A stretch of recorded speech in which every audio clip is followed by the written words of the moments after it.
terhadap situasi perang, kondisi perang yang sudah terjadi. Dan sekali lagi dalam jangka kurang lebih 27 jam dari kemarin dilakukan di hari kedua ini, itu bisa menjadikan bukti bahwa Iran tidak kemudian menjadi lumpuh gara-gara Ayatullah Ali Khamenei ini telah ditarget dan menjadi korban dari serangan yang dilakukan oleh Israel. Sekali lagi karena di Iran sistemnya sudah cukup kuat, kepemimpinannya juga sudah cukup tersistem dengan baik, dan tidak kemudian hilangnya satu pemimpin menjadi kekosongan dan tidak ada lagi orang yang berwenang untuk menentukan arah kebijakan negara yang harus dilakukan. Tapi akan lebih dominan nanti ke depannya sebelum ada pemimpin yang baru, apakah dari pihak ulama atau militer atau dari elit politik sipil?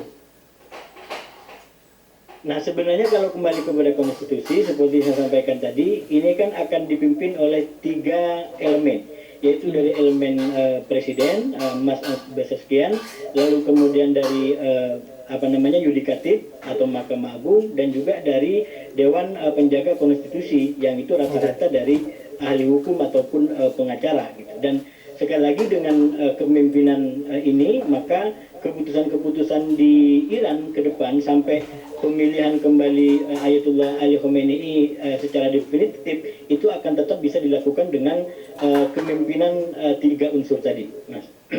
Baik, bagaimana cara memastikan bahwa dalam penentuan kepemimpinan baru di Iran ini tidak ada ikut campur atau intervensi dari Amerika Serikat maupun Israel? Upaya ikut campur itu sudah pasti, karena sekali lagi Iran ini salah satu kelemahannya seperti yang saya sampaikan tadi di awal, itu adanya penyusup-menyusup, adanya kelompok-kelompok intelijen yang dengan leluasa bermain dan masuk di Iran. Dan saya yakin dalam proses proses pemilihan pemimpin Iran ke depan juga sangat mungkin akan dijadikan sebagai upaya untuk menjadi kontestasi terutama bagi Israel dan Amerika agar bisa memasukkan yang oleh Trump disebut sebagai orang-orang baik untuk bisa memimpin Iran ke depan. Tapi lagi-lagi apakah itu bisa, terutama dengan sistem tadi pemilihan di dewan ahli yang kurang lebih 80 ulama nanti yang akan memilih kira-kira siapa yang akan menjadi pemimpin tertinggi Iran pengganti daripada Ayatullah Ali Khamenei ini.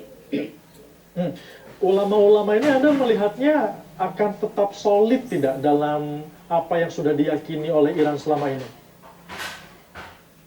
Ya, tetap ada kemungkinan kepada dua bagian tadi, apakah Iran akan tetap memilih dengan karakter yang konservatif tadi, atau malah mungkin akan menjadi unsur-unsur yang lebih progresif, yang lebih terbuka, atau dikenal dengan istilah kelompok-kelompok reformis. Nah, ini sebenarnya elemen-elemen yang sekarang juga ada di Iran, walaupun kelompok-kelompok ini sejauh ini belum kemudian menjadi sebuah aktor politik tersendiri yang berhadapan-hadapan dengan katakanlah kubunya Ayatullah Ali Khamenei.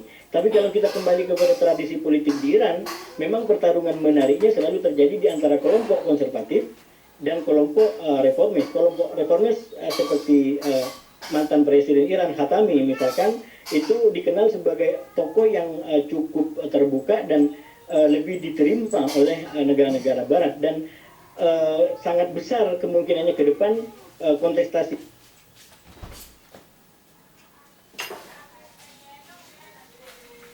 kepemimpinan di Iran juga akan melibatkan atau diwarnai oleh kehadiran tokoh-tokoh konservatif dan tokoh-tokoh reformis tadi.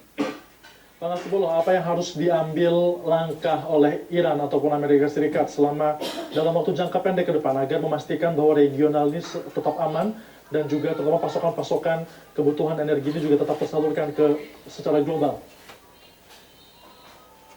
Saya rasa sekarang para pihak Israel, Amerika, dan Iran sudah tidak dalam pikiran itu. Kalau mereka memikirkan sebuah situasi yang kondusif, yang normal, tidak terganggu, maka opsi perang terutama oleh Amerika dan Israel tidak akan diambil.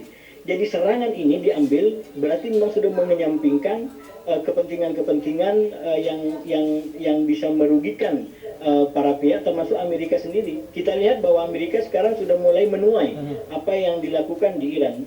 Bahkan di Karachi itu diberitakan sekian orang meninggal akibat perlawanan atau aksi solidaritas yang ditunjukkan kepada Ayatollah Ali Khamenei. Jadi persis seperti yang disampaikan dan digambarkan oleh Thomas Friedman, saya kembali mengulang bahwa pada akhirnya Amerika yang membayar seluruh operasi ini, yang menanggung kerugiannya, tapi kemudian hanya Israel dan Netanyahu yang menikmati untungnya. Jadi sekali lagi ini harga yang sangat mahal bagi Amerika sendiri, harga yang sangat mahal juga bagi negara-negara Arab di Teluk, bahkan juga bagi masyarakat dunia.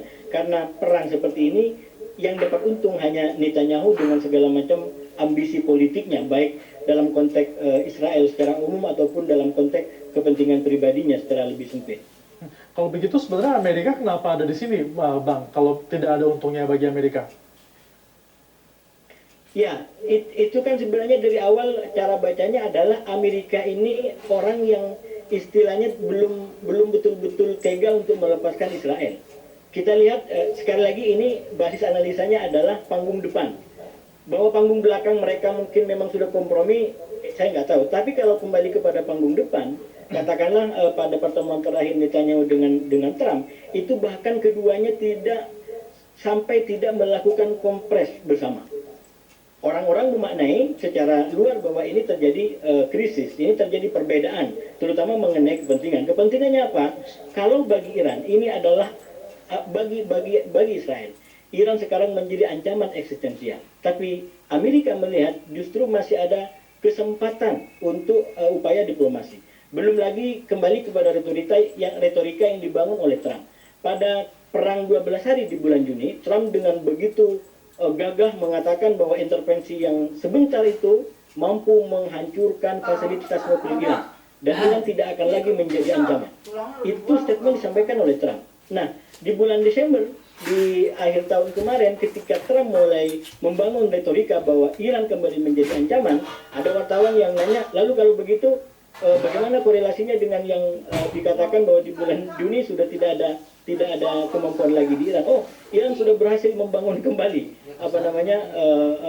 fasilitas nuklirnya. Nah, ini kan sebenarnya retorika yang tidak kuat, dan sekali lagi itu akan dinilai oleh publik Amerika, oleh publik dunia bahwa ini hanya katakanlah retorika, hanya alibi yang dilakukan oleh Iran gitu, oleh Amerika. Sekali lagi ini kalau kita menggunakan basis analisa di layar depan, di panggung depan, bahwa ada kemungkinan di panggung belakang mereka sudah kompromi dan sudah deal tentang penyerangan ini, dan termasuk mungkin peristiwa tidak kompres bersama itu bagian dari sandiwara, ya itu mungkin terjadi, tapi itu basisnya adalah belakang panggung, dan kita paling tidak saya tidak punya data untuk sampai ke belakang panggung. Tapi yang disampaikan di depan panggung adalah hal-hal yang justru berhadapan-hadapan, berbeda pandangan di antara Amerika dengan Israel.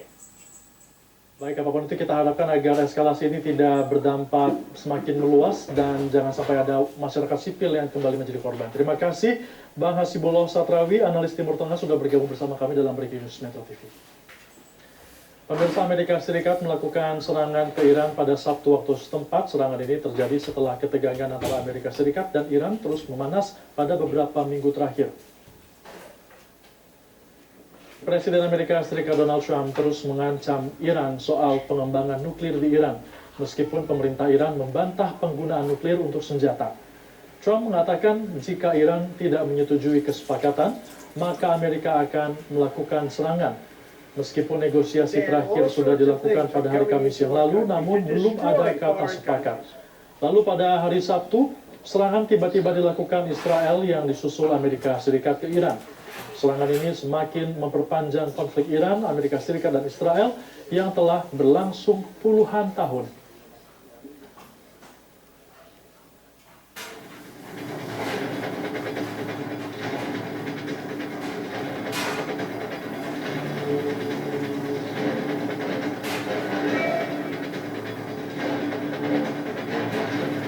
Badan Intelijen Amerika membantu menggulingkan Perdana Menteri Iran, Mohammad Mossadegh, yang menasionalisasikan industri minyak.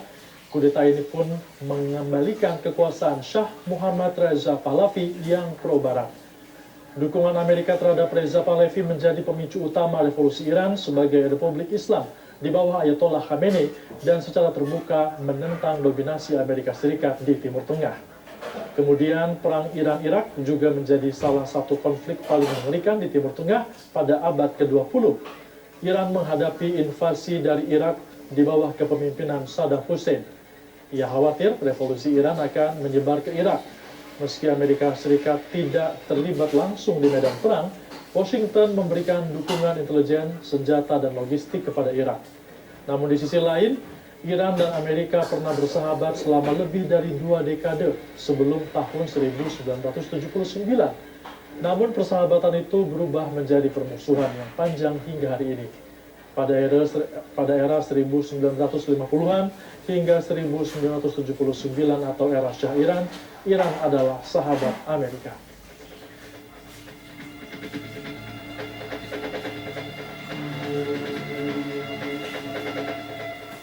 Pemirsa Breaking News Metro TV harus jeda terlebih dahulu. Kami akan segera kembali usai jeda pariwara. Tetaplah bersama kami.